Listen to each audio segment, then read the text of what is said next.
وراهم جيراننا ما همش بعاد علينا كثير.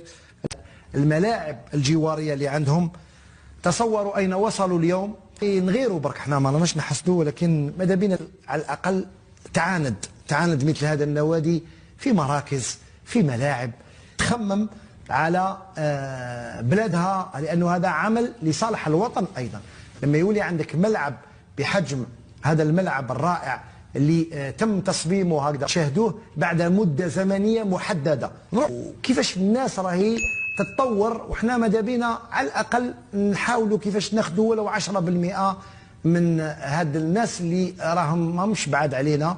وماهوش عيب اننا نديروا توأمه مع فرق مثل هذه، نديروا على الاقل كوبي كولي، ما نتفلسفوش يا سيدي، نديروا كيما راهم يديروا، نحاولوا كيفاش نديروا هذا. نكملوا نشوفوا الملعب هذا اللي راح تشوفوه بعد مده زمنيه محدده.